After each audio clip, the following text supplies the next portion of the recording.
xafladdaas oo maanta ka dhacayso markayska Imaam Shaatibi. xafladdaas oo loo qabanayo arday ka qalin jibisay farbar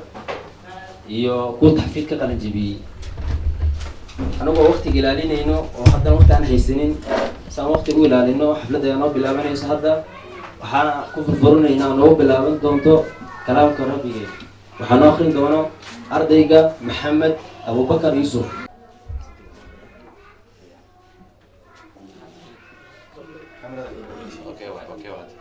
أعوذ بالله من الشيطان الرجيم. بسم الله الرحمن الرحيم. إن أصحاب الجنة يوم في شغل فاكهون هم وأزواجهم في ظلال على الأرائك متكئون لهم فيها فاكهة ولهم ما يدعون سلام قولا من رب رحيم. وامتازوا اليوم أيها المجرمون ألم أعهد إليكم يا بني آدم ألا تعبدوا الشيطان إنه لكم عدو مبين وأن اعبدوني هذا صراط مستقيم. ولقد أضل منكم جبلا كثيرا أفلم تكونوا تعقلون. هذه جهنم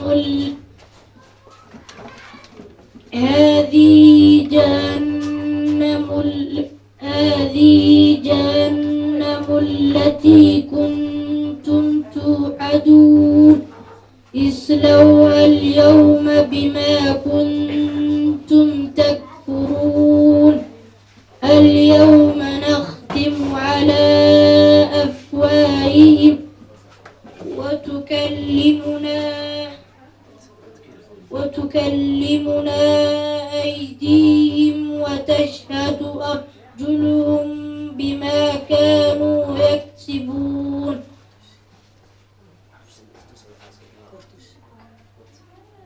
ولو نشاء لطمسنا على أعينهم فاستبقوا الصراط فأنى يبصرون. ولو نشاء لمسخناهم على مكانتهم فما استطاعوا مضيا ولا يرجعون. ومن نعمره ننكسه في الخلق أفلا يعقلون. وما علمناه الشعر وما ينبغي له إن هو إلا ذكر وقرآن مبين لينذر من كان حيا ويحق القول على الكافرين. جزاك الله خير محمد. إلى خير أسيو. السلام عليكم ورحمة الله وبركاته. نحن فتية نشيدة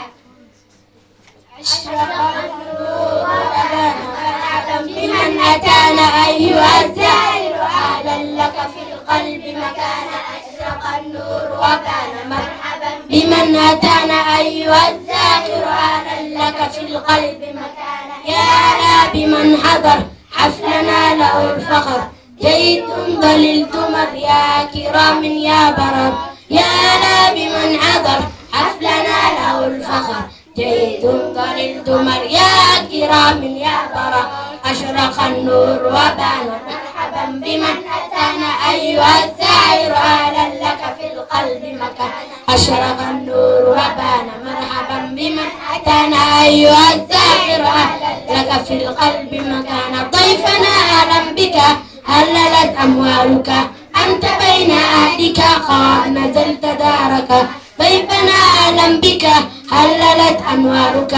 أنت بين أهلك قد نزلت دارك أشرق النور وبان مرحبا بمن أتانا أيها الزائر أهلا لك في القلب مكان أشرق النور وبان مرحبا بمن أتانا أيها الزائر أهلا لك في القلب مكان يا لا بمن حضر حفلنا له الفخر جيتم ضللتم يا كرام يا برا يا لا بمن حضر حفلنا له الفخر جيتم ضللتم يا كرام يا برا أشرق النور وبان مرحبا بمن أتانا أيها الزائر أهلا لك في القلب مكان أشرق النور وبان مرحبا بمن أتانا أيها الزائر أهلا لك في القلب مكان كيفنا أهلا بك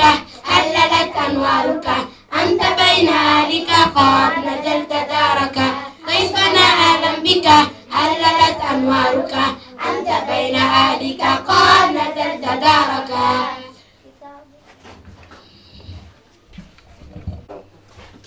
نهدي إلى الحاضرين والحاضرات تحية إسلامية تحية أهل الجنة في الجنة ألا وهي السلام عليكم ورحمة الله وبركاته.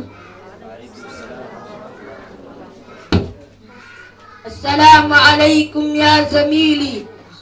يا أخي. وعليكم السلام ورحمة الله وبركاته يا أخي. كيف أنت؟ أنا بخير والحمد لله. وأنت؟ أنا كذلك. ما اسمك الكامل؟ اسمي عبد الكريم سيد وحاجي. وأنت ما اسمك؟ اسمي علي سيد وحاجي. ماذا لديك اليوم؟ لدي موضوع حول في التربية الإسلامية. حسنا ابدأ لنا. ما هي دعاء الدخول من المسجد؟ بسم الله والصلاة والسلام على رسول الله. اللهم إني أعوذ اللهم افتح لي أبواب رحمتك. فسر لنا باللغة الصومالية. بسم الله مقع إلهي ينكك ليا. الصلاة والسلام على رسول الله. نبتقلي نحريس دشيناتو. اللهم افتح لي أبواب رحمتك. اللهم افتح لي الله إيفر أبواب رحمتك الباب لا نحريستا.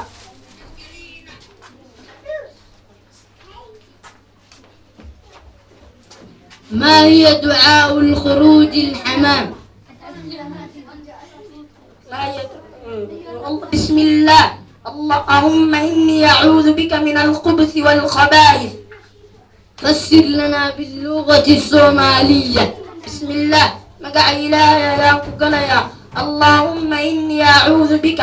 الله ونقى أعوذ بك وحنكام جنجليا من الخبث والخبائث. من الخبث الشياطين تكوى رقعة والخبائث هي شياطين تكوى دمركعة. ما هي دعاء الخروج من الحمام؟ غفرانك. فسر لنا. الله تنبدا فينقوي دي سنيا. ما هي دعاء الدخول من المسجد؟ بسم الله بسم الله والصلاة والسلام على رسول الله. اللهم افتح لي أبواب رحمتك. فسر لنا. اللهم إني أسألك من فضلك. فسر لنا. بسم الله مقع إلهي ينقبحيا والصلاة والسلام على رسول الله. نعريس يونا بتكليها رسولك يا الله كركيسا. اللهم إني أسألك والله وعنك ويدي سنيا من فضلك فضل قاقعة. labadaas arday oo noo soo jeedisay tarbiyada ilaahay khayraas iyo ilaahay ka abaalmariyo waxaan ugu xigi doonaa quraan akhris oo inoo akhrin doonto gabar la yiraahdo Suhayla Cabdulmajiid. Suhayla timaado, Suhayla Cabdulmajiid. أعوذ بالله من الشيطان الرجيم. بسم الله الرحمن الرحيم. والتي أحصنت فرجها فنفخنا فيها من روحنا وجعلناها وبنها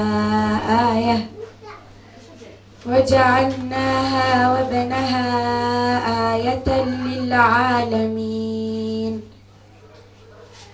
إن هذه أمتكم أمة واحدة وأنا ربكم فاعبدون. وتقطعوا أمرهم بينهم كل إلينا راجعون. فمن يعمل من الصالحات وهو مؤمن فلا كفران لسعيه وإنا له كاتبون. وحرام على قرية أهلكناها أنهم لا يرجعون حتى إذا فتحت يأجوج ومأجوج وهم من كل حدب ينسلون. سهيلة القرآن كآتكم معنا قصي إلهي كعب المريو وحنا وحي دونو نشيدة نبي أمان ونو ديارية سد أرضي زعد أرضي وكلا نيجي هذا مروان مع إبراهيم نيجي هذا أمين مع إبراهيم نيجي هذا محمد أبو بكر يوسف أرضي ده سد 11 قلم. أحبك يا أحمدي المصطفى تبارك ربي كما أشرفا. أحبك والكون فيه سكون كولي القدير إذا ما صفى.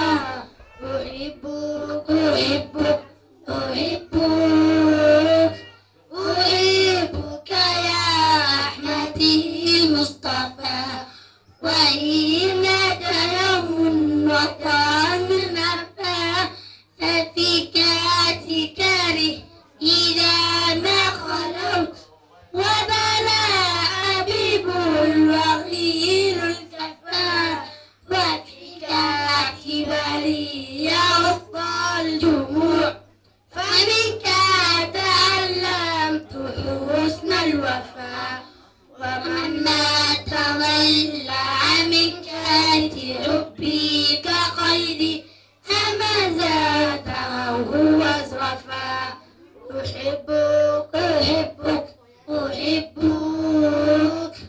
أحبك يا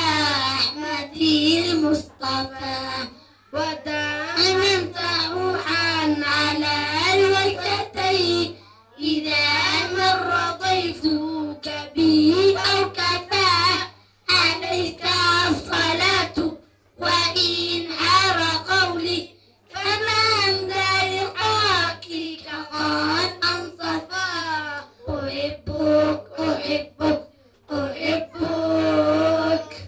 أحبك يا أحمدي المصطفى. نشيدة نبي أمانك وآتكم معنا آخري إلهي كعب المريو. حنا وحي دونا تفسير القرآن الكريم وينو آخرين دونتو ويلي يقول بانو آخرين دونو حاسوه الرئيسو قبل أنو صوه الرئيسو قبل أنو مقعبا فرتون أصوه قشو.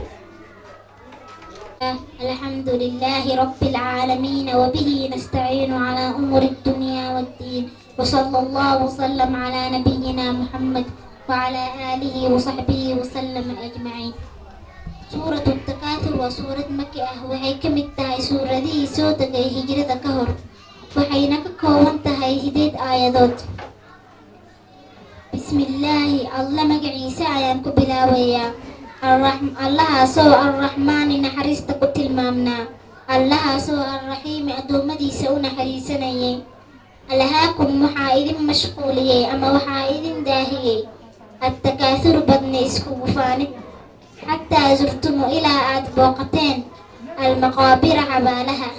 kallaa ka jooga arrintaas, sawfa taclamuuna waad ogaani doontaan markay nafta idinka baxayso.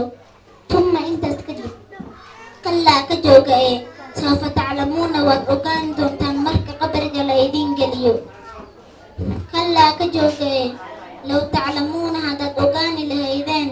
cilma alyaqiini hubaasha cilmigeeda, lamaa alhaakum attakaasur badni iskugu faanid idinma mashquuliseen. latarawunna wallee waad arkaysaan oo waad arkaysaan jaxiimo. latarawunna wallee waad arkaysaan oo waad arkaysaan aljaxiima jaxiimo. tumma intaas kadib latarawunnaha wallee waad arkaysaan oo waad arkaysaan jaxiimo ru'yatan aragti, aragtidaasoo cayna alyaqiini hubaasha nafteedii ah. tumma intaas kadib latus'alunna wallee waa la idin weydiini oo waa la idin weydiini yowma idin maalinkaas can innaciimi shaygii la idinkuugu nicmeeyey xaggiisa. gabadhaas ilaahay ka abaalmariyo ee noo akhristay tafsiirka aadka iyo aad u qurux badan. waxaa noogu xigi doona wiil asna lagu magacaabo cumar ciise cabdullaahi oo asna noo akhrin doono tafsiir. السلام عليكم ورحمة الله وبركاته.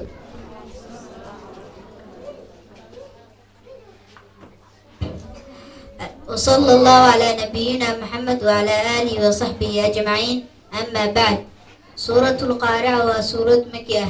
waxay ka mid tahay suuradii soo degay hijrada ka hor. waxay ka waramaysaa qiyaamaha. bismillaah, allah magaciisa ayaan ku bilaabayaa. allahaasoo arraxmaani naxariista ku tilmaaman, allahaasoo arraxiimi allahaasoo addoommadiisa u naxariista. alqaarica tii wax kabinaysay, maa maxay tahay alqaarica tan wax kabisa, wamaa daraaka maxaa ku ogeysiiyey, maa maxay tahay alqaarica tan wax kabisa. wamaa yowmaana ay dhacaysaa yakuuna ay ahaanayaan annaasa dadkii kalfaraashi baalaley oo kale, baalaleydaas oo almabthuuthi la fidhiyey ama la baayiyey, oo takuuna ay ahaanayso aljibaala buurihii kalcihni suuf oo kale, ama dhogorta idaha oo la midbeeyey oo kale, dhogortaasoo almanfuushi la fidhiyey ama la baahiyey. fa amaa man qofkii thaqulad ay cuslaato mawaasiinuhu miisaanyaalkiisa ama waxyaabihiisa la miisaamayo, fahuwa qofkaas fii ciishatin nolol dhexdeed ayuu ku sugan yahay, noloshaasoo raadiya raali ah. wa amaa man qofkii khafad ay fududaato mawaasiinuhu miisaanyaalkiisa ama waxyaabihiisa la miisaamayo, fa ummuhu hooyadiisa haawiyatun hoobato weeye, waa naar magaceeda. wamaa daraaka maxaa ku ogeysiiyey, maa maxay tahay hiya haawiyatu naarun naar weeye, naartaasoo xaamiya aad u kulul. siidow xaaji iyo cabdikariim siidow xaaji sida u dhaqsiyaa badanaa imaanaan. السلام عليكم ورحمة الله وبركاته. بسم الله الرحمن الرحيم. الحمد لله رب العالمين، والصلاة الله وسلامه على النبي المصطفى محمد وآله وصحبه وسلم أجمعين. وحان سلام يا دمان حضورك يا مرتدى، وحان سلام يا والدينتا، وحان سلام يا معلمينتا يا أرضيدا دمانبا. maanta waxaan isugu nimid munaasiba arday rawdada ka qalin jibinaysa iyo arday kale oo taxfiidka ka qalin jibinaya. marka waxay ahayd munaasabad oo aan ugu talagalnay ardayda in lagu jeclaysiyo kitaabka Rabbi subxaanahu wa ta'ala. waxaan nagala qayb qaatay waalidiinta sharafta leh ku dadaalay oo intaana soo garab taagnaa ardaydoodii iyo caruurtoodii. maantana inaan munaasabadan soo gaarno ayaga ilaahay ka sukow, ayaga ma hadda iskale. waxaan rabaa inaan ka hadlo in xaflad loo dhigo arday oo lagu maamuuso kitaabka rabbi subxaanahu wa tacaala maxay la eg tahay annaga weji ahaantayna marka naloo fiiriyo ama aragtidayna markaan nahay macallimiintii wax weyn bay noogu fadhidaa ardaydana wax weyn bay ugu fadhidaa kitaabka rabbi ayagay isku dhaweynaysaa waxaa muhiima marka annagoo jaanibkaas ka fiirinayno mar walba inaan dareenno qalbiga ardayga qur-aanka baranaya inuu mudan yahay noolayn maxaa jira waxa cunuga lagu tacbo waxa ugu khayrka badan waa kitaabka rabbi waxa kaloo dhamee lagu dadaalaya waa dhammaanayaan laakiin cunugan waxa aad dhaxal siisay ee qiimo ah oo birito adiga ku anfici doono markaad rabbi hor istaagtona laguu qiimayn doono laguu qadirin doono waa wixii aad bartay oo diinta rabbi ah adduunka intaad joogtana waa ku intifaacaysaa oo cunugii markuu diinkuu barto baari buu kuu noqonayaa oo waxa weeyaan xuquuqdii aad ku lahayd buu garanayaa xuquuqdii rabbigii buu garanayaa waalidka waan garanaynaa xuquuqdiisa rabbi subxaanahu wa tacaala siduu u weyneeyey xuquuq sahlan maaha laakiin haddaadan barin oo aad ciddii faraysay oo rabbigii faray aadan cunugii barin diintiisana aadan barin sidoo ku garartaa xuquuqdaada ma garan karo marka muhiimu ay noo tahay inay awlaadda sida ay mujtamaca soomaalida ugu dadaalayaan ay madaariistii u geynayaan diintii ugu xirayaan cilmigii ula daba ordayaan waxa weeyaan waa cunugan inta adduunyo joogtana ha ku anfaco aakhiro markaa tagtana kii rabbi kugu karaameeyo ee sababta jannada kugu noqdo ha kuu noqdo cunugaaga marka jaanibkaas in laga fiiriyo taqriibkaas marka waxa weeyaan xafladaha la dhigayo ardaygii markuu ama farbar ka qalin jibiyo ama qur-aankii uu xifdiyo ama meel walba is yiraahdo waad ka gaartay manzila uu is yiraahdo oo diinta rabbi ku saabsan in lagu karaameeyo aad bay muhiim u tahay waxaan rabaa marka jaanibkaas aad baa la isaga kaashadaa oo waad arkaysaan in xaflada ay dhacayaan oo yani bisha Ramadaan oo kale hadda wadankan aan joogno iyo magaaladan khaasatan Nairobi masaajidka sigiska sidaad arkayseen waxaa hadda ka dhacay oo lagu soo gabagabeeyay xifdiga qur-aanka kariimka arday ku tartamaysay oo wadanka daafiis isaga kala timid iyo tafsiirka qur-aanka kariimka sida hadda arkayseen ardayda halkaan tafsiirka ku akhrinayay waa arday yar yar laakiin على الأقل حفهمانو كتابك ربي إنه سن وحلا إسك أخرية أو سن أهينه لكن وح معناه كفردي إنه يه مركا عنوجا أنت حديثا هذا السيد اللي ربي حتى أقعد عدين بريتو وحيقولنا قنايسا فرو ميلو وحكا كلا يقولنا قنايسا سيدرادت بوحى لو قرشي إن مسابقة تفسير كقرآن الكريم كأه وجونية أرضي دي إني سميان وكا قيب قلني أرضينا وإنه قيب قشي markaan nahay imaam shaadibi oo numberkii aan nahay ardaygii ka qayb galay number 2 buu soo galay marka waxay ahayd yani guul weyn asagana uu ku dareemi karo inuu wax soo qabtay wuxuu ku dadaalayna ay macna leeyihiin marka dadka hantida halka ku bixinaayo oo waxa weeye malaayiin baa ku baxaysa tartamadaas yani dadka waxay ku dadaalayaan ay hantidooda ay ku baxday waa shay wax lagu bixi kiigu qiimaha badnaa marka nasiibaad yeelateen oo qariisada abuurka rabbi subxaanahu wa tacaala oo bulshada Soomaalida u abuuray ayaaba sidaasa inay diintooda ku dadaalaan dad laga soo maran ma meeshay tagaan madrasay u baahan yihiin oo diinta ay ku bartaan iyo masaajid ay ku dukadaan labadaas aad bay ugu dadaalaan taqriiban waxaad is leedahay cuntada ay cunayaan way ka ahmiyad badan tahay markaad fiiriso sida ugu dadaalayaan marka munaasabad marka waxa weeyaan mar walba la xusi karo weeye caalamkoo dhamna looga yaqaano weeye haddii tartan walba la qaban tago Dubai baad arkaysaa tartan laga qayb galayo markaas waxaad arkaysaa 10 wadan ku dhawaad dadka ka soo qayb galay ama ardayda ka socoto Soomaali wada weeye marka taa waxa weeye waa mazaaya gooniya Ilaahay subxaanahu wa tacaala uu siiyay annagana aan waxa weeye inaan fahamno rabbi ugu shukran loo baahan yahay marka munaasabada maanta aan isugu nimid waxa weeye taa kama agfoga waxaan isugu nimid oo kaliya inaan dareensiino ardayda waxa ay qabteen inay yihiin wax qaaliya kadibna aan madaxa ugu salaaxno aan ku abaalmarino si ay marka ay tiirada aan rabno inay dheereeyaan waxay ku dheerayn karaan horta waxay qiimahooda inay fahmayaan laakiin kitaabka qaado soco macallinka aad bax soco dugsi aad macnaha dugsi aad iyo macallinka aad inaysan wax ku soconaynin inuu u baahan yahay waxuu qabanayo horta maxay yihiin maahiya maxay yihiin inuu fahmo ardayga inuu u baahan yahay cunuga amar keliya kuma soconayo marka taas marka qodobkaas annagoo rabno inaan isku soo dhaweyno kitaabka rabbi iyo ardaygii wax baranayay inaan isku soo dhawaano annagoo doonayno ayaa horta xafladan taasay ku saabsan tahay ardayda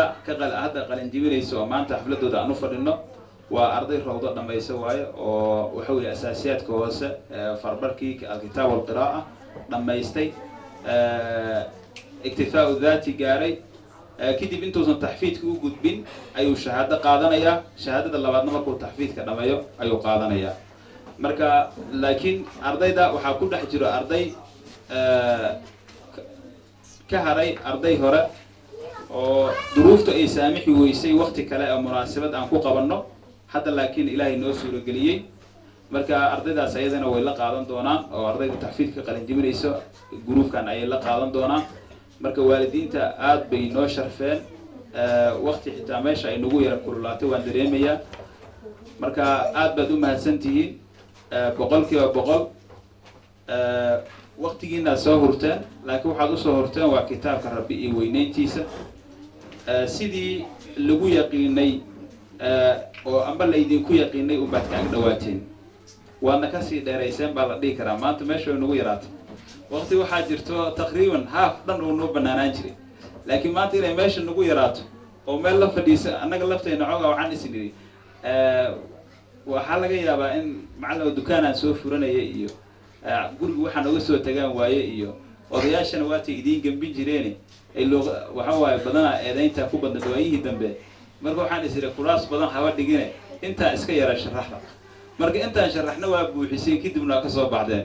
marka annagana halkaas wax baan ka qaadanaynaa hadda kadib insha allahu tacaala waxaan ku talageli doonaa inaysan dad sida hore inaysan waxba ahayn ay wax ahayna isbeddel fiican oo jiro marka qalbiga markaa noogu dhismay annaga lafteena marka iska dhaaf arday baan leenaha qalbigiisa la dhiso laakiin macallinkii baa uga sii daran qalbigiisa yani wuxuu haayo macallinka waa dareensan yahay wuxuu haayo khayrukum man tacallama alqur'aana wacallama wuu dareensan yahay laakiin haddii sidaan oo kale ay dhacdo sida maanta aad yeesheen oo kale hadday dhacdo bulshada inay garabkiisa taagan tahay wuu garanaya markaad garato bulshada inay garabkaaga taagan tahay waddada aad socotana keligaa aadan ku ahayn cidla kuma qabanayso soo ma marka cidla nama haysaad sida daraaddeed macallimiintu waxaan leeyahay qalbigiinu maanta waa degan yahay waxa weeye hoolku waa yaraaday hadda kadibna haddii ilaah yidhaahdo arrafada ayaa qaybta labaad ay imaan doontaa marka waxaan rajaynaynaa hool intaan ka weyn inaan ku dhigano maanta waxaan dareennaa haddii xitaa halkaa aan tagno inaan buuxin karno marka hool intaan ka weynna waan ku dhigan doonaa ardayda mararka qaar waxaa dhacaysa waxaa laga yaabaa in arday badan oo wax diyaariyey oo islahaa waa ka qayb qaadanaysiin facaaliyaadka soconaya inaysan ka qayb qaadan maxaa la waa la isreereebaya marka la isreereebo ardaydan tartan bay soo galeen arday kale oo lala soo xulay oo galaaska la fadhiday ay kasoo gudbeen kadibna waxay nasiib u yeesheen inay halkaas soo fadhiistaan ay wax ka sheegaan marka ma aha arday la iska soo qabsaday ee halkaas soo fadhiisa la dhaha laakiin waa intii majmuuco ahayday markaa ka tirsanaayeen oo ama 10 ah ama 10 ka badnaa ama 15 ah ama qaarkood 20 ku dhawaa ayay kasoo dhex baxeen markii imtixaan la fiirfiiriyey ayagiibaa kasoo dhex baxay marka sidaas daraaddeed ay nasiib ku yeesheen halkaa inay yimaadaan ay wax ka jeediyaan way cabsanayaan way baqayaan qaarkood waa isbedeleen halkaa markay yimideen maxaa maalintii ugu horreysay waa marka kaliya ma aha cunuga ilmaa kaliya ma wax saas noqonaya qof walba saas noqonaya ana hortiina ka hadlaya xoogaa muddaa idiin soo hortaagnaa taqriiban 10 iyo dhowr sano 15 sano aan maamul ahaa ayaan soo hortaagnaa mujtamac oo aan wax u sheegay waa laga yaabaa inaan xoogaa iskala tadriib waan la yara tababartay macallinka macallin Salmaan oo xiriirinta waday wuxuu yiri macallin anigaaba xoogaa gariiray dhidid ma iska arko markaa meesha istaagay marka maxaad u malaynaysaa carruurtii kale marka lalama yaabayo mar walba khitaabku wuxuu u baahan yahay barasho wuxuu u baahan yahay la qabsi laakiin halkan waxaan rabnaa inay ku tababartaan kadibna maxsharkii mujtamacii inay hortagaan waxa weeyaan ay guulo nooga keenaan rabnaa marka intaan yar hooyadiis iyo aabihii meesha fadhiya iyo xoogaa inuu cunuga ag istaago oo kadibna wax ka horjeediyo wax yar bay ku tahay marka idinka laftiina tababar ka qayb qaata haddii ilaa yidhaahdo guriga markuu joogo hooya maxaa lagu soo dhigay marka ha kuu sheego wax lagu soo dhigay kaale bal xadiiska lagu soo dhigay kaale annaga lagu wacdi ya saaka maxaa soo qaadatay cashirkaa saaka ka soo baxday bal kaale akhri marka cunuga laftiisa wuxuu fahmayaa waa tababar bay noqonaya haddii hooyadii aabihii hortooda wax ka sheegi karo mujtamacana waxba u sheegi karaa marka waalidiinta way sharfan yihiin wayna soo sharfeen ilaahay ha sharfo way mahadsan yihiin markaska mustaqbal academy iskuulkan aan joogno maanta xafladda ay ka dhacayso waxaan rabaa munaasabad yar inaan ku xuso iskuulkan waqti badan buu furan yahay oo ilaa iyo 96 ayaa la furay ilaa yawmuna hada marka meeshan xarun barakaysan ma iskuul kaliya inay tahay ma aha laakiin waxyaabaha kale ee tirada badan ee masaakiinta lagu caawinayo bisha Ramadaan facaaliyaadkeeda ka qayb qaadanayaan maalin walba albaab faasad baa imaanayo ku dhahaya agoonana qudin jiray ahayn waxa weeyaan yani intaasoo shayo ayay sheegayaan marka khayrkaas tirada badan ay qabatay way barakaysan tahay meesha waxa weeyaan albaabka xagga ku yaala iyo meesha aan fadhino inta u dhaxayso baraka badan baa ku jirto marka kaliya mujtamaca inay ugu adeegayso iskuulnimada iyo magaranaysaa madrasada iyo khayrka kaliya mehe waxa intaas ka weyna way haysaa marka waxaan ilaahay uga rajaynaynaa inuu ilaahay barakeeyo maanta macallin Ibrahim baad ku aragtaan shalay macallimiin kale joogi jiray maanta berito waxaa suuragal dad kale inaad ku aragtaan waa suuragal marka waa sidaas 96 aniga ilaa 96 ma soo joogin sooma shalay anoo xafladii halka ka qayb galay waxaan lahaa Abu Ayyub al-Ansari marka yani taqriiban waa macnaha waxa weeye afkiiba waxa weeye taqriiban 10 sano oo cumrigayga ka mid ah halkii aan maamul ka soo ahaa oo aan soo joogay oo intaan ma garanaysaa yani macallin Ibrahim maanta dadka garanayo dham waxa weeyaan taqriiban qof walba meel uu ka soo horbaxo oo ku garan karo marka waa iskala tacaawuday carabkayga waan la qabsaday marka sidaa daraadeed maalinba bulshada halkaad uga aadantahay inaad ugu adeegto ayaa muhiima marka maanta halkaan idinkaga aadanahay waxa weeye waa mustaqbal waa iskuulka oo khayrkaas tirada badan oo ku jiro oo dadaalkaas ay muujiyeen oo waxa weeyaan wanaaggaas tirada badan lagu haayo halkaan waxaa laga yaabaa dad kale oo marti inuu islaamiyaadkii si tamaama oo kaamila looga heli karo oo taxfiidkii quraanka kariimka laga helayo oo kaamila oo waxa weeyaa ardaydii sidaad arkayseen gruubkan gruubada hadda qalin jibinaya ilaa ay muddo la yiraahdo Imaam Shaadibi ayaan u soo rarnay halkan oo farciisa qaybta kale ay ka jirto Jujabi ayaan halkan u soo rarnay marka waa qalin jibinaya marka qaybta saddexaadna arafada ayay ku soo aadi doontaa marka dadka halkan joogo waa nasiib ay yeesheen oo taqriiban aan is leeyahay way yar tahay in iskuul iyo islaamigiisi wixiisa dhamo iswato oo kaamil oo sidaan oo kale u taagan aan is leeyahay taqriiban waa yar yahay aan is leeyahay marka nasiibkaas oo annagana aan inaan noqono macallimiintii wax idin haysay marka waxa weeye waa nasiib annaguna nasiib baan yeelanay idinkuna nasiib baad yeelateen marka waad mahadsantihiin boqolkiiba boqol ilaahay subxaanahu wa tacaala uu ku mahadsan yahay boqol mar aanan mahadiisa aan celin karin kun iyo kow jeer haddaan ilaahay subxaanahu wa tacaala ku shukrino cumrigeennoo dhan mahadiisa ma koobi karno marka maalin rabbi subxaanahu wa tacaala na soo istaajiye weeye marti sharaf kale way joogaan way naga dambayn doonaan waxaan rabaa wareejiyo oo aan ku celiyo ustaad Salmaan xiriirinta loo waday ayaan idinkaga tegayaa marka fi amaan illah ilaahay iyo raacaydiisa. السلام عليكم ورحمة الله وبركاته. وعليكم السلام ورحمة الله وبركاته. السلام يا معلمين ووالدين أنا حكم والدين تكسبه هذا هم حسنتين وهم إلنا يا معلمين إذا معنا عبد الرحمن معنا سلمان عبد الولي دكتور إبراهيم معمولها جود بفركسكة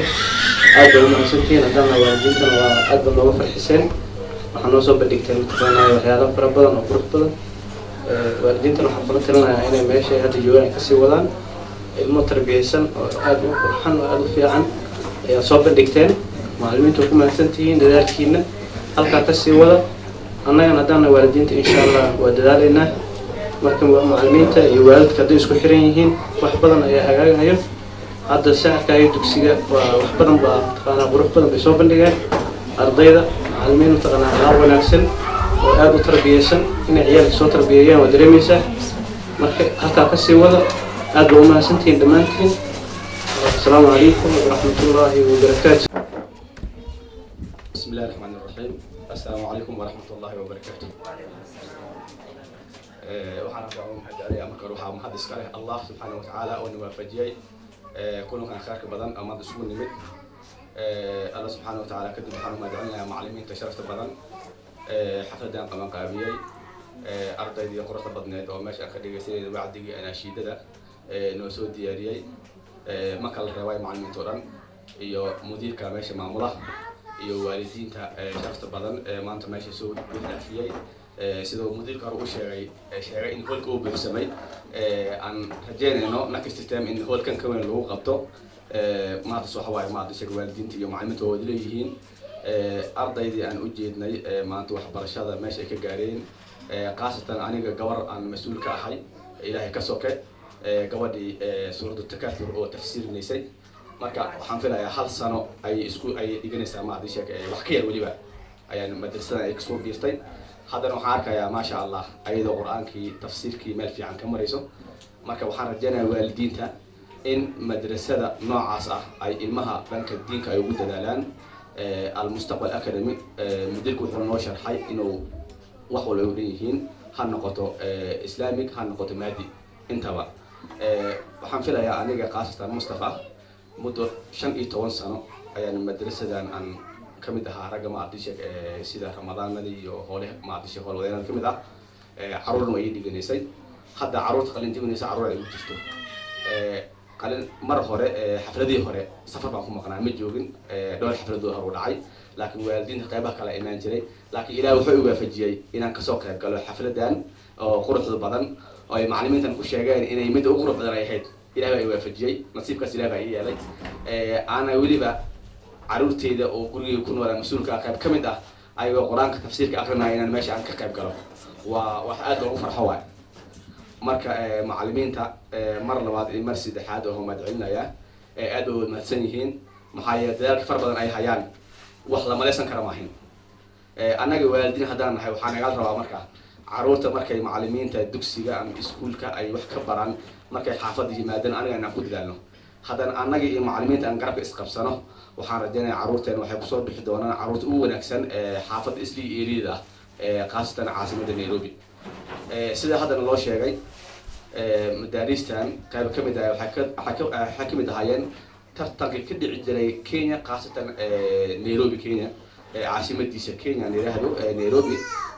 qaasatan misid loo yiraahdo 6th Street arday intaas ku tartamaysay waxaa ka mid ahaa number 2 waxaa galay number 2 arday ka mid ah madrasadan aan hadda fadhino qaybaheeda ka mid ah marka wax lagu farxo waay maxaa yeelay islii eeriyada madrasadeen ku yaalo hadii la xisaabo kun way ku dhow yihiin marka kun arday hadii number 2 oo ka noqdo madrasada carruurta ku dhiganaysay farxad intee leh ama aad dareemi kartaa aan isweydiino maxaa yeelay meesha waxaa isugu timid wixii madaaris ku yaalay islii eeriyada isugu yimid waxaa number 2 ka noqday madrasada aan nasiib ku yeelan carruurteena noo dhigtaan inuu number 2 noqdo ardaygiisa marka waxa lagu farxo waay macallimiinta dadaal intaas laga hayaan madrasada intaas dadaal ay haysaa marka waxaan rajaynayaa in waalidiinta ay macallimiinta garab istaagaan carruurta lagu dadaalo dhanka tarbiyada markay macallimiinta tarbiyeeyaan waa in waalidiintana ay maarata cashiradii iyo kitaabadii iyo buugagta ay ka fiiriyaan markii guriga la geeyo maxaa yeelay macallimiintu waxaa waaye waalidka labaad oo carruurta waay guriga iyo dugsiga iyo iskuulka isku xiran yihiin maxaa yeelay qaybta ay carruurta ay waalidiinta guriga la joogaan in ka badan waxay la joogaan macallimiinta haddaysan macallimiinta aysan tarbiyada qayb ka qaadan waxaan filayaa waalidiinta keliya tarbiyada kuma filno haddii laakiin la isgarab istaago ay waalidiinta iyo macallimiinta ay isgarab istaagaan oo dhan walba ay isgarab istaagaan in carruurtii ay kusoo bixi doonaan carruur wanaagsan oo tarbiyaysan oo diin iyo maadi intaba ka dhisan waxaan ogahay iskuulkan iyo madrasadaba carruur waxaa jirtay markay dhameeyeen maartishaga primary-ga oo loo gudbiyay secondary iskuulaad kale markii imtixaanaadka laga qaaday waxay noqdeen ardayda number 1 gashay oo markii la isweydiiyey macallimiinta iskuulaadka la geeyay carruurtii iskuulkay kasoo baxeen carruurtan ay kasoo dhameeyeen maartay primary-ga almustaqbal academy mid uu shirku ku yaal haa war carruurta iskuulaad kale waaweynka laga soo baxsho hataa oo kuwa dowladda iyo kuwa kale imtixaanka noocaan markii la fariisiyo war numberdan ma galaan iskuulka maartishaga waaba iskuul aad u tayo fiican marka waan ogsoonahay waxaasuna goobjoog ka soo aanay carruur aan adeer u ahay ayaa ka mid ah carruurta maartishaga galaaska markay ay dhameeyeen primary-ga aan secondary geeyay marka insha Allah taala waxaan rajeynayaa in waalidiinta ay ku baraarugaan in iskuulkan iyo madrasadiisa ay wada dhimaytireen islaamic iyo maadi loo isku yahay tarbiyadiisna waa mid u jeedaan aad aragtaan oo carruurta anaashida markii la yiraahdo dhanka tarbiyada markii la yiraahdo tafaasiirta markii la yiraahdo maartishaga qaanka maartishaga oo taxfiidka waa u jeedin cunug yara khayr Allah siiyo suurto yaasiin aqrinayay ma sha Allah marka cunug inta la eg oo intaas uu beed aqriyo oo haddana aan hal aayad gafin waa yartahay madaaris markii maartin imtixaan laga qaadayo marka tarbiyada iyo ilmaha maartida loo tababaro aad ka garan kartaa marka insha Allah taala waxaan rajaynayaa macallimiinta aad u mahadsan yihiin ayagana oo carruurta ku dadaalay waxaan u maleynayaa waalidiin haddaan nahay oo aniga aan ka mid ahay macnaha dadaalka ay macallimiinta hayaan inaan xaafad ku helnaa rajaynayaa maxaa yeelay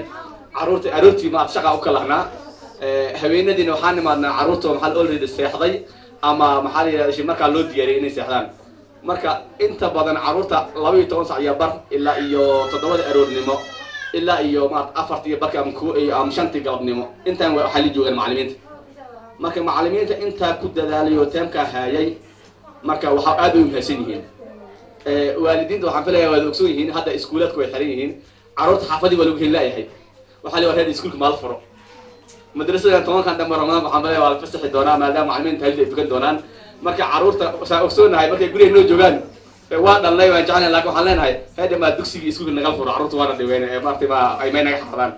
marka dibkaas anaga dhalnay oo dhacayno ayaa macallimiinta hayaan marka dadka la socdo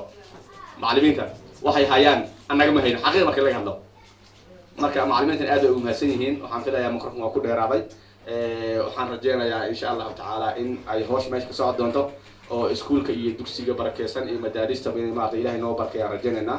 marka khayr iyo caafimaad ay rajeynaa assalamu alaykum warahmatullahi wabarakatuh waxaan ku soo dhaweynayaa maama Khadiijo oo idan matasho dumarka inay maartay noo hadasho kelmadiisa والسلام على رسول الله صلى الله عليه وسلم أما بعد السلام عليكم ورحمة الله وبركاته دمان waxaan salaamay macallimiinta sharafta leh oo ugu casuumay meeshan oo xafladan quruxda badan nagu kulmiyay walow hadday iyaga ahaan lahayn laguma kulanteen iyo waalidiinta waqtiga u qaalisan bixiyey oo waqtigoodii huray meeshaan carruurtoodii oo waqti walba u kacay yacni horta hadalkiisu ma fiicnin laakiin alxamdulillah waan ku qasbanaynaa hadbo waalidiinta halkan joogto waxaan u malaynayaa inaan qofkii ugu da-da weyn oo dugsiga soo joogay inaan aniga ahay waqti fara badan ayaa horta carruurihii soo dhigatay qaarkood hataa maanta ayaga guryo leh oo carruuro dhalay maasha allah tabaaraka allah waqtiga ay joogay haddaan idin cayimo waa waqti aad u fog leanna intaasi ma joogteen haddii aana wax faa'iido aan ku qabin marka horta intaa waa wanaag iyo faa'iido aan ku qabnay dartood ayaan u joognay alxamdulilah waalidiinta dhammaantood aad bay umahadsan yihiin waalid walbana waqti ayuu huraa waalid walbana siduu carruurtiisa ugu bari lahaa kan ugu damiinsan iyo kan ugu aftahansanba ayuu mar walba ku dadaalaa kelmad badan ma qabo waalidiinta sidaad aragtaanba caruurta horta aad dhasheen hadday 5 yihiin hadday 2 yihiinba ma sinno haddii hooyada laba dhashay labadoodii caqligoodii iyo aftahankoodii iyo caqligoodii inta bay waxqabashadoodii ma sinno waalidkan inuu isugu ku taalgelin cunuga fahmadiisa ay fiican tahay iyo cunugan fahmadiisa ay fiicneen marka adigoo hadda qof walba uma baahan in loo sharxo maadaama waalidku dhalay 2 caruur 3 caruur wuu kala fahmi karaa macallin uu ka yahay khaasatan hooyada maantadan aniga waxaan u joogaa wiilkayga cabdiqani kollay farqiga u dhexeeya ilmaha xadaanada hadda eertan farbarka dhamaystay iyo kayga hadda eertan oo taxfiidka ah farqiga u dhexeeya idinka arki doono intaa waqti ah waxaa galay yani hooyo unbaa u istaagtay iyo aabbo waalid unbaa juhdi ku bixiyey liannahu wiil inuu hadda eertan xifdiyo qur-aanka وكيسنا وعنانين وسنفتيسنا وعنانين وسمعنا وعنانين لأنه واحد بس يفتكرهن إذن هو كتاب إلهي وحي إلهي وتيس أنا أول مرين كيرا هو كتاب كان وحكى لماها مركي سكولك وضروري ولو بهن يقف لو حفظتوها. السلام عليكم ورحمة الله وبركاته. نحن فتنة نشيدة أشرق النور مرحبا بمن أتانا أيها الزائر أهلا لك في القلب مكان أشرق النور وكان مرحبا بمن أتانا أيها الزائر أهلا لك في القلب مكان يا لا بمن حضر حفلنا له الفخر جيد ضللتم يا كرام يا برر يا لا بمن حضر حفلنا له الفخر جيد ضللت يا كرام يا برا أشرق النور وبان مرحبا بمن أتانا أيها الزائر أهلا لك في القلب مكان أشرق النور وبان مرحبا بمن أتانا أيها الزائر أهلا لك في القلب مكان ضيفنا أهلا بك هللت أموالك أنت بين أهلك قد نزلت دارك ضيفنا أهلا بك هللت أنوارك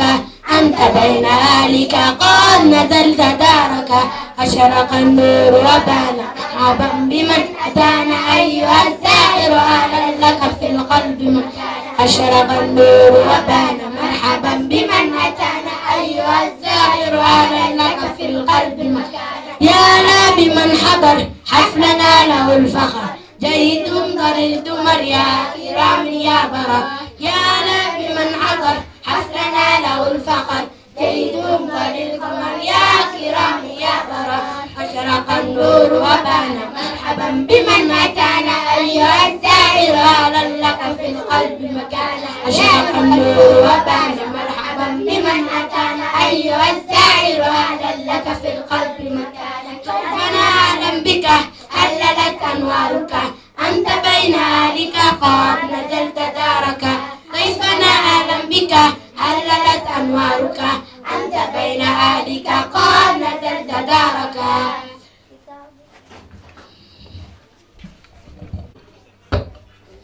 أعوذ بالله من الشيطان الرجيم فليس له اليوم هاهنا حميم ولا طعام إلا من غسلين لا يأكله إلا الخاطئون فلا أقسم بما تبصرون وما لا تبصرون إنه لقول رسول كريم وما هو بقول شاعر قليلا ما تؤمنون ولا بقول كاهن قليلا ما تذكرون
المستقيم.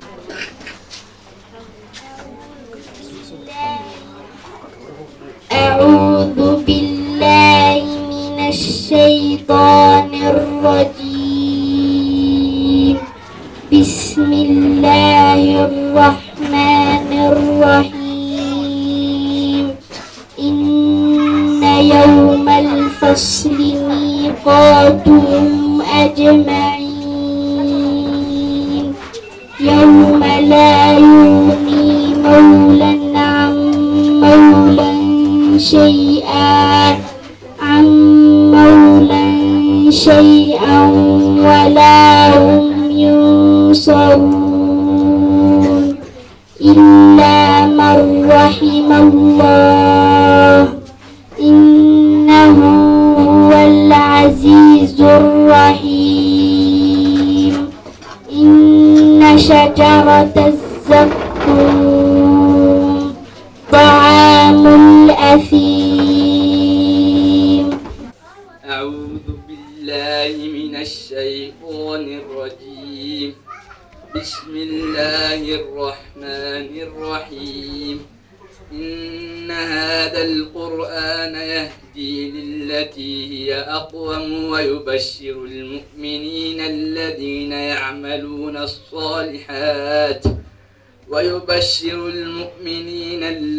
يعملون الصالحات أن لهم أجرا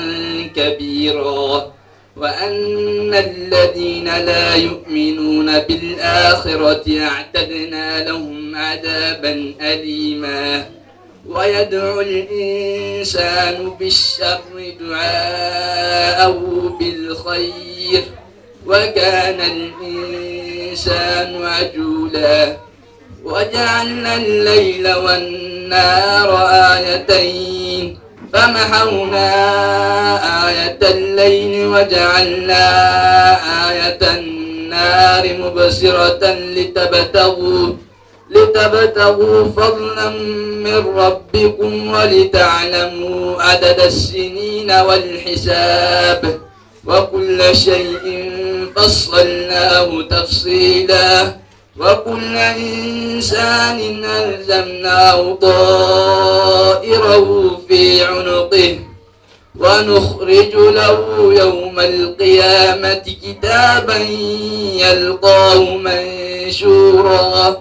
اقرأ كتابك كفى بنفسك اليوم عليك حسيبا. صدق الله العظيم.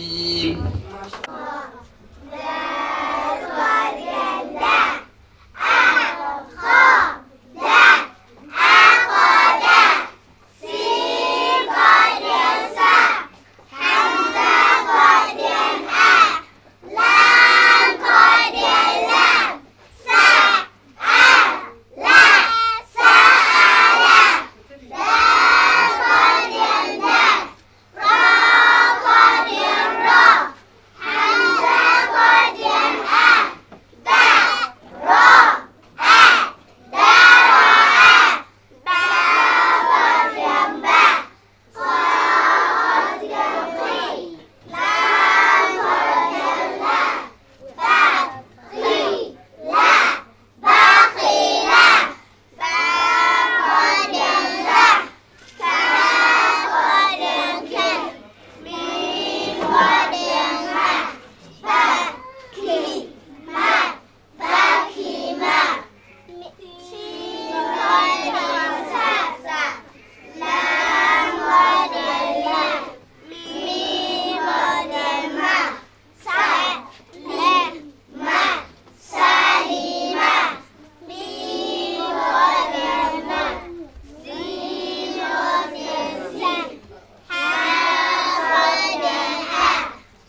diinta odayaasha maadaama ay maqnaan jireen marka haddii aan 3 ka helnay inaan dayacno ma rabnee waxaan rabnaa maanta marka ayaga waxaan dhahnay idinka ka culimo ah meesha marka waxaan rabaa inaan cunug ugu horeeyo wuxuu ka qalin jibiyey taxfiidka marka wuxuu qaadanayaa shahaado taxfiid ayuu qaadanayaa uu soo dadaalay waqti ayuu soo qaatay guulihiisa nin aad u dadaala buu ahaa taqriiban waxaan u maleynayaa macallimiintu waxay ugu jecel yihiin ardayga horgalka naqda horgal ma taqaanin in si kale loo garanayo waa la iska suuragal luqada soomaaliga waa lama maroojiyaa laakiin ardayga macnaha mar walba haddii waxa weeyaan wax loo baahdo يعني ماشى أدو بهانتا كأجا آدي كريه أدو دركت وعاوزت مدن أرديجاس عبد الغني اللي هذا عبد الغني هذا كور إنه جاي موسكلين آدي قوي وكسر هوي نمبر 1 سوق علي مركا ورنتي وحوي والدينتي سنة وحنا يا ومهتسنتي السجن ما أنت ماموس كيسة وحنا يا هاي ما أنت وما أنت تسوس سعتي وتاجت مركا عبد الغني محمد حسن عبد الغني محمد حسن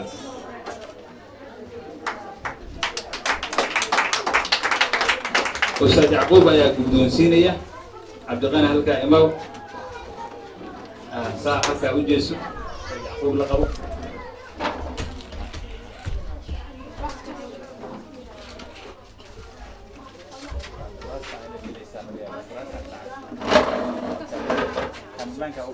الله والله والله والله الله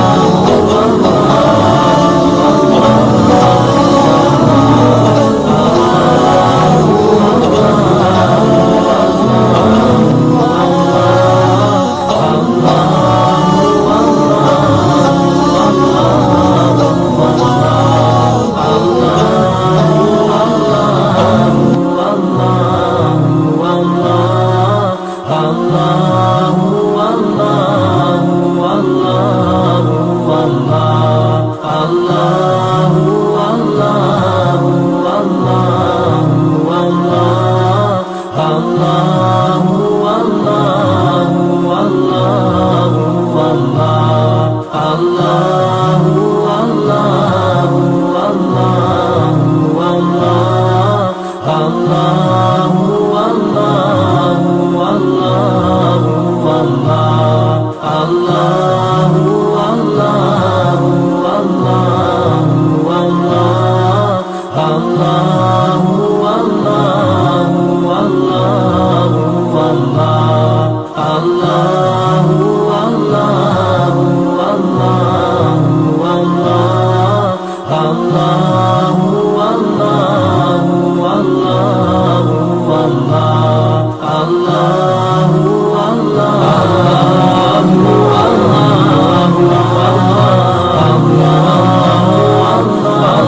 الله والله والله. أعوذ بالله من الشيطان الرجيم. بسم الله الرحمن الرحيم. واضرب لهم مثلا أصحاب القرية إذ جاءها المرسلون إذ أرسلنا إليهم اثنين فكذبوهما فعززنا بثالث فقالوا إنا. السلام عليكم ورحمة الله وبركاته. أعوذ بالله من الشيطان الرجيم. بسم الله الرحمن الرحيم. وإذ صرفنا إليك نفرا من الجن